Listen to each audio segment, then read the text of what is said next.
Sino nga ba si Joy Boy na nabuhay during Void Century? Bali ito na nga yung part 3 ng video natin patungkol sa history ng One Piece World. Yung parts 1 and 2 nga ay uploaded na sa YouTube at Facebook page natin. Kaya naman ay suggest na bago kayo mag-proceed sa video na to, panoorin nyo muna itong dalawang video na to. Since hindi nyo nga magigets itong mga sasabihin natin sa video na to kung hindi nyo pa napapanood itong dalawang video na to. Ilalagay ko na nga lang yung link ng mga video na to sa comment section sa ibaba. Anyway, kung sa part 2 nga napag-usapan natin yung domino effect sa possible na pagsira ni Luffy ng Red Line na eventually sisira din sa Tree of Eve na magkokos naman ng pagkawala ng resources sa Fishman Island since magkakonekta nga itong Tree of Eve at Fishman Island at sakto nga ito sa prophecy ni Charlie na si Luffy ang sisira sa Fishman Island. Ngayon nga pag-uusapan naman natin yung patungkol kay Joy Boy. Kung sa part 2 nga nabanggit natin na yung Sun God yung literal na Diyos nung unang panahon sa mundo ng One Piece, sino naman kaya itong si Joy Boy na nabuhay 900 years ago? Base nga kay Dr. Vegapunk, itong si Joy Boy daw ang kauna-unahang pirata sa history.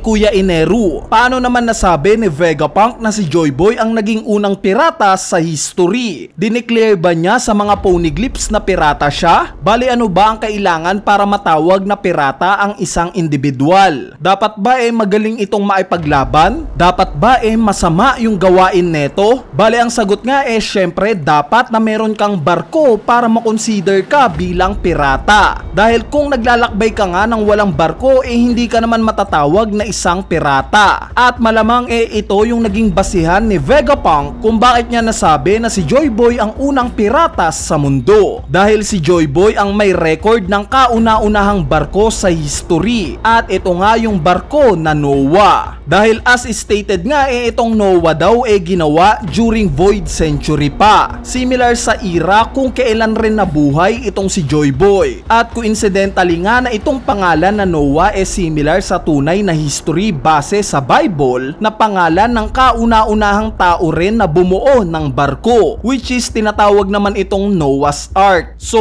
what if similar itong senaryo sa Bible nila Noah at Joy Boy? Ginawa ni Noah itong arko para mailigtas ang pamilya niya at iba pang mga hayop mula sa parating na Great Flood. At itong si Joy Boy naman binuo rin ang barkong Noah para naman iligtas ang mga tao sa Ancient Kingdom dahil sa Great Flood na gagawin ng 20 Kingdoms. Dahil may example na ngang ipinakita during Egghead Island Arc. Nung time nga na ginamit ni Im-sama ang isa sa mga ancient weapons para burahin ang Lulusha Kingdom, nagkaroon nga ng malaking butas sa lugar na to na eventually nag-cause ng pagtaas ng sea levels. At as per Vegapunk nga nangyari na rin daw ito noon. In fact originally nga daw na mababa talaga ang sea levels sa mundo. Ang totoong mundo daw 800 years ago nakabaon sa ilalim ng karagatan. Meaning itong alam nating mapa ng mundo ng One Piece hindi ganito. Bagkos mas malawak ang landmass at mas konti lang ang karagatan. Mabalik nga sa barkong Noah it makes sense nga na pinagawa ni Joy Boy itong barko na to. Hindi dahil sa ito yung barko na gusto niyang gamitin para sa paglalayag niya. Pinagawa nga niya ito para magligtas ng mga tao sa parating na Great Flood. Dahil as per backstories nga na nakikita natin itong si Joy Boy nga mukhang similar lang kay Luffy. Normal na tao lang siya. Ipinakita ngang mas malaki yung ancient robot kesa sa kanya. Ibig sabihin it doesn't make sense na magpapagawa siya ng barko na halos kasing laki ng Fishman Island para lang ipanglayag niya. Pinagawa niya talaga ito para mailigtas ang mga tao para sa parating na Great Flood. Sa madaling salita hindi meant to be na para sa mga fishman itong barkong Noah. Para talaga ito sa mga tao para mailigtas sila sa parating na Great Flood. At speaking of Great Flood hindi kaya ito yung naging rason ng pagkatalo ng Ancient Kingdom 800 years ago? Dahil nga sa kiniklaim ni Vegapunk na nangyari na daw ang Great Flood during Void Century, we assume na nag-failed itong si Joy Boy na mailigtas ang mundo. Obvious naman ito since tinago nga itong barkong Noah at pinabantayan pa ito ni Joy Boy sa mga fishman. Gumawa rin ng borders ang Wano na originally nasa ibaba talaga yung lokasyon nila. May mga country din na itinaas ang lokasyon nila para ma-prevent ulit itong ganito itong sakuna. At lastly ay nagpakalat ng mga poneglyphs itong si Joy Boy para masiguro niya na itong nangyari sa kanila 800 years ago hindi mabubura ng world government. Kaya naman mapapaisip nga tayo na yung rason kaya kung bakit galit na galit ang mga celestial dragon sa mga fishman dahil sa hindi namatay ang mga ito nung Great Flood. Syempre automatically na makakaligtas ang mga fishman since nakakahinga nga sila sa karagatan. At dahil nga sa hindi nila kayang burahin itong mga fishman sa pamamagitan ng Great Flood, ngayon sila nagbabawi. Ginagawa nilang alipin ang mga ito at nagpapakalat ng hatred sa mga lahi nila. Ngayon mapunta naman tayo kay Roger. Dahil nga sa nakapunta na siya ng Laugh Tale paniguradong nalaman niya na dito ang buong history. Yung paglubog ng mundo 800 years ago at yung possible na paglubog ulit sa hinaharap ng mundo dahil sa Great Flood. Wala siyang ginawang aksyon sa era niya kahit alam niya na yung masamang ginawa ng world government dahil wala pa nga siyang kakayanan sa era niya na ipagtanggol ang mundo. Similar sa nangyari kay Joy Boy na hindi niya rin nagawang mailigtas ang mga tao sa nangyaring Great Flood. Kaya naman ang tanging ginawa na nga lang ni Roger inorchestrate niya ang future nang sa ganon masiguro niya na yung susunod na Joy Boy magiging pirata. Bago nga siya mamatay kinausap niya si Whitebeard patungkol dito. At nung time nga na sumuko na siya sa Marines dito niya na hinimok ang mga tao na maglayag at hanapin ang One Piece treasure. Bakit niya ito ginawa? Para masiguro niya na itong Joy Boy sa hinaharap na isisilang pa lang magkakaroon ng eagerness na maging pirata. Pirata similar kay Joy Boy. Nang sa ganon malaman rin niya ang tunay na nangyari during Void Century. At itong pinagkwentuhan naman niyang kaibigan na si Whitebeard ganon rin ang ginawa bago siya mamatay. Hinimok rin niya ang mundo na hanapin ang One Piece treasure. Although wala pa nga siyang idea kung sino yung makabagong Joy Boy sa oras na to, which is I'm sure na ang nasa isip niya si Ace dahil sa anak nga ito ni Roger siniguro pa rin niya na itong pinaglalaban niya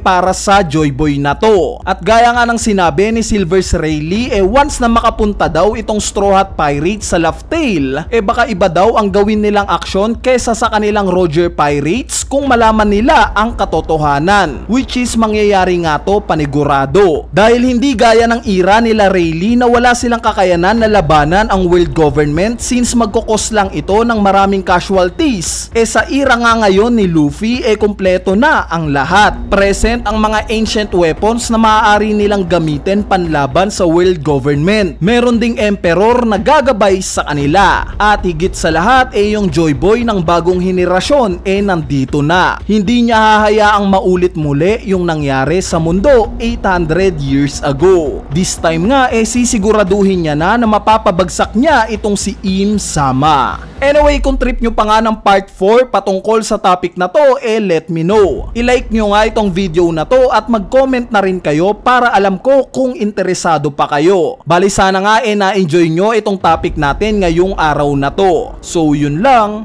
peace!